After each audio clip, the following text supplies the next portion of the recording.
guys now. They help me, and I know they'll help you too.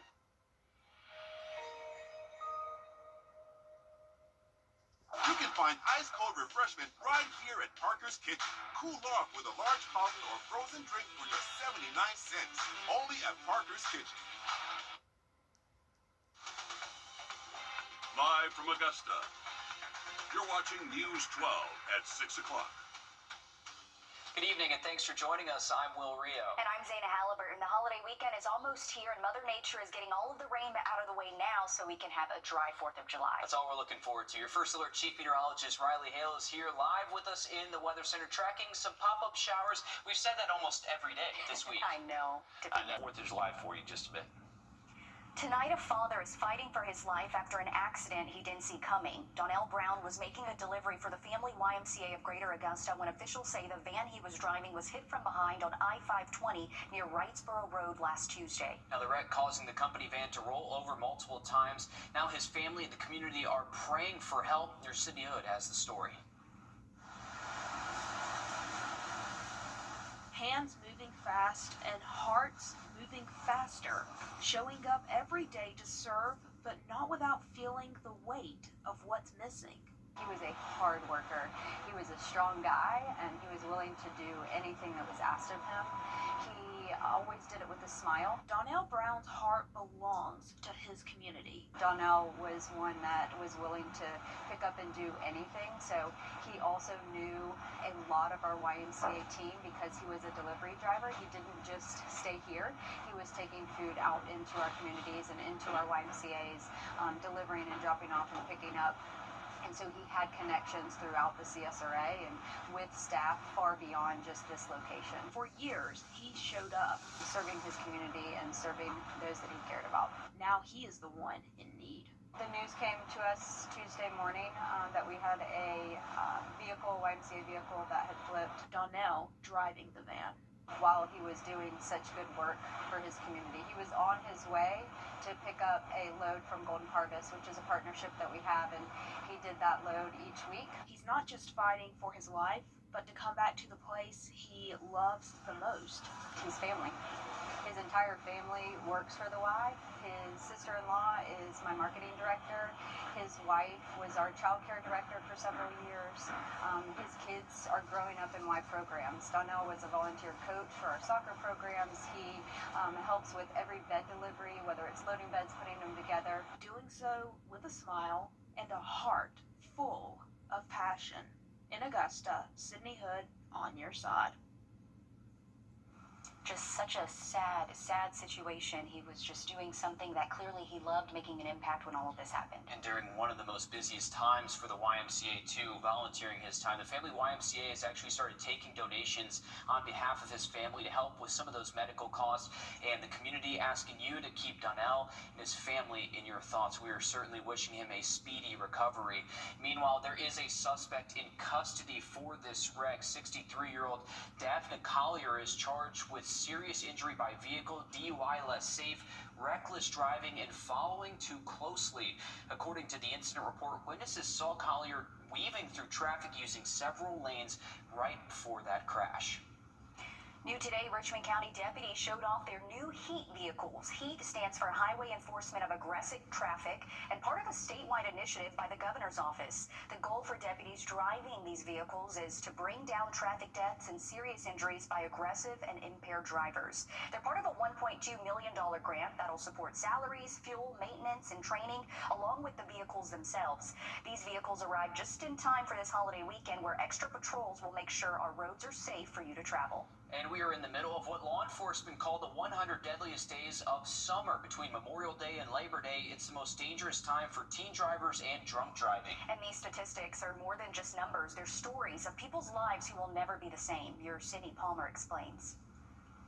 I couldn't hear anything. It felt like a bomb erupted. Holidays will never be the same for Matilda Torres. I was sitting in the parking lot of Kroger. I had just went inside to go buy some flowers for someone for a military ball, and somebody smashed into me, like full speed, head-on collision. The details of the day still fresh, even after a year. But the smell, sound, and then the feeling. My chest got burnt. My hands got burned. My face split open from here to here. My Honda logo blew in my face. And memories aren't the only thing left behind. People comment on it all the time. You know, people say, oh, you have lipstick on your face, or you have makeup all over your face. Like, you know, you should get a mirror. And people are so rude, even sometimes when you inform them that it's a scar. Last year, the Georgia Department of Transportation says there were 422 crashes that involved driving under the influence across the CSRA. And experts say the 4th of July will likely bring more. Nationwide, about 40% of all the fatal crashes during this holiday weekend are related to drunk driving. With holiday traffic at the highest on Thursday, safety is a major concern. Before driving under the influence, remember that your actions could change a life forever. You're so belligerent that you can't even take the time to be humane or have accountability. And after that, I never saw her again, but I have her face like engraved in my brain because I was so traumatized. In Augusta, Sydney Palmer on your side. Thanks for that, Sydney. Sconner's Barbecue and other local smokehouses are loving the business this time of year. We stopped by today to see long lines for pickup and plenty of people inside there to pick up orders for Friday. Tomorrow, they're open from 10 a.m. until they sell out. And on the 4th of July, they're open 8 a.m. until they sell out. And if you prefer your barbecue free, and be prepared to wait in line in Grovetown on Friday starting at 11, you can drive to Liberty Park on Newmantown Road and get free plates of all-American barbecue and sides while supplies last. This is a yearly event put on by the city of Grovetown. There is a limit of 4 plates per car, and again, prepare to wait in that car line for a while because it wraps around multiple blocks, but it's worth it. It is absolutely worth it. Some good barbecue. If you hear my stomach, I do apologize from here on out. Columbia County leaders are moving forward in their plans to create its own library system. Back in May, we first told you commissioners voted to separate from the greater Clarks Hill Regional Library System. Now they're laying out the next steps for this new system. This will be effective January 1st, 2026. The new system will have an Evans, Grovetown, and Harlem branch. The next steps will be to appoint a new regional board of 5 members to oversee this new system. The current library advisory board is now dissolved. We reached out to see when that will happen, and what we're told, they say they don't have the details quite yet, but of course we'll keep you updated as we learn more. Riley? Well, keep an eye to the sky if you're heading out this evening into tonight. Luckily, looking drier as we head towards our July 4th weekend. Coming up next, we'll have that full forecast. And after the break, it's gearing up to be a great weekend to get out on the water. But law enforcement is preparing to work overtime to make sure your experience is safe. We're showing you how coming up next. Time and Temp, brought to you by your First Alert weather team. Hi, I'm Deborah Alfarone. Spring. Maybe an afternoon shower storm Saturday, but looking slightly more likely by Sunday. Thanks, Riley. Here in the CSRA, Independence Day also means the chance to hop on a boat and enjoy the water at Clarks Hill Lake. But while you're out, so is Georgia DNR. Your Audrey Dickherber has more on what they'll be keeping an eye out for this holiday weekend. With the holiday weekend coming up, officials are expecting to see more people out on the water, but they've also seen an increase in DUIs and are adding more ways to help keep people safe. Many people are hoping to do this over the holiday weekend. Our kids are coming up the 4th, so we're going to do some grilling, go on a boat ride, pull tube, just have a good time. For 8 years, they've been coming to Clarks Hill, especially to celebrate the 4th. The water's beautiful, it's nice and warm. I'm sure there's going to be a lot of people out here this weekend, and hopefully everybody can stay safe. But he isn't the only one expecting to see more people. For the past 2 weekends, we've had decent weather, and there's been an uptick in boating under influence or safety violations. And that being said, is because the weather's good and it's bringing people out. So that's the reason I think we've seen such an increase in activity. They've already had 10 BUIs on Clarks Hill before the holiday weekend, compared to having 15 for the whole summer last year. Now they're adding other ways people can stay safe. It's as simple as pulling out your phone. The books would run out, the books would get water damage or anything like that, and it just wouldn't suffice what the public needed. Now the most updated information and laws will be available for anyone online. They also plan on trying to teach boater education in schools. This on top of the classes they have outside the school year, trying to make sure they reach as many people as they can. With increased activity on the water, more boaters, more people in the water, just be safe, keep your head on a swivel. So that you, your family, and others feel safe to come out, regardless if it's a holiday weekend or not. Don't go flying close to nobody, especially if in the water. You slow down, avoid them. Just really, just like driving a car. And Georgia DNR says these signs will be placed all around the lake to help push boater education and safety overall. Reporting in Appling, Audrey Kerber on your side. Good reminders. Thanks for that, Audrey. Just after the break, getting a taste of Peach Jam is every future basketball star's wish. It's the final event of the EYBL season. This year, Nike and Riverview Park are shaking things up. Alyssa Lyons has the changes next in sports. First Alert Radar, powered by Jim Hudson Automotive Group. A car wreck can happen in a snap. Thanks, Riley. A new report details a drastic drop in abortions across South Carolina since the state's 6-week ban went into effect. This is our first look at exactly the impact those restrictions have had. Our State House reporter Mary Green has the details. This newly released data from the Department of Public Health paints two starkly different pictures of abortion access here in South Carolina from before and after August of 2023.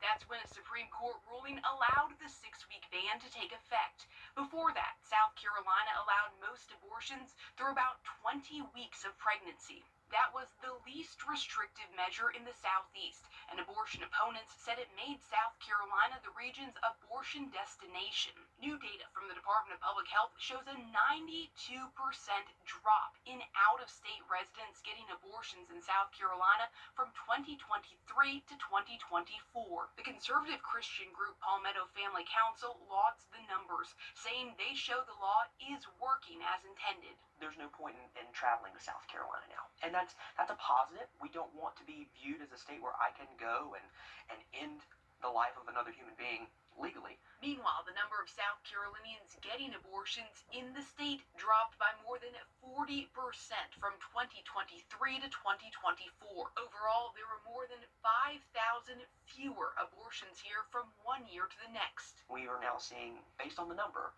5,000 children protected and lives saved because of the heartbeat bill. Planned Parenthood says it's seen the effects of this law in its clinics. 75% of the people who come to see us have had to be turned away.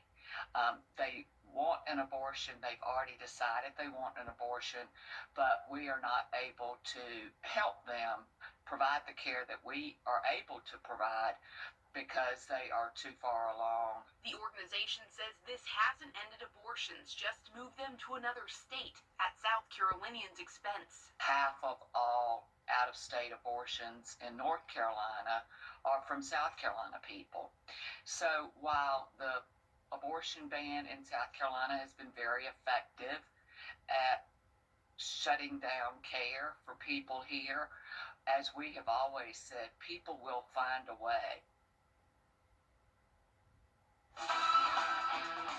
On your sideline, sponsored by Chandler Law Firm. From future Division I prospects to G League invitees to current and former NBA players, chances are that they're going to be a dime a dozen during Peach Jam. This week, the Riverview Activity Center is transforming into the EYBL arena. The CSRA and the nation has definitely come to watch closely. At times, you feel like you walk in here today, you feel like your building's shrinking. Because so much is going on. Not a bad problem to have. Year 1, they had about 24 teams. Year 29, 6 times that. Chalk it up to a click of a button. Social media, somebody takes a picture of LeBron James sitting in the gym, and boom, here comes people running to the activity center. Or a chance to see a future NBA overall pick. I really didn't know who he was, but it didn't take but one game to walk up and you see all the crowd up there in the front in Gym 1, and you're going, what's going on in there? And they said, well, Cooper Flag's playing. I said, well, who's he? And they said, walk in the gym. This year, there will be more games to watch. Nike always has 4 tournaments across the country before they get to the Beach Jam. So this year, they've done 3, and tournament number 4 is happening right here in North Augusta the weekend prior to the actual Beach Jam event. What was once 1 is now 2, and 2 shots at seeing the coach repping that college gear you still keep in your closet. This year, the college coaches get to be here both weekends because both weekends are live recruiting periods. From the still currents to the wish-to-bes and the breakouts, the talent coming to North Augusta, well, you can't put a square footage on that. Well, work on the gym started on Saturday, trying to get everything ready for when the first few teams start to play on July 10th. All right, this just in. Screven County officials need your help keeping an eye out for this missing 15-year-old Drake Torres. We're told he was last seen on Ziegler Loop earlier today and has not returned. He is possibly wearing red shorts, no shirt, and no shoes. If you know where he is or if you've seen him, call the Screven County Sheriff's Office. Riley? Well, looking at our 3-degree guarantee brought to you by Tub Doctor. We were sweating this one. Our forecast 88, actual high 91, so kept it just within our 3-degree guarantee. $50 more heading towards Camp Lakeside. Now look at your 7-day coming up.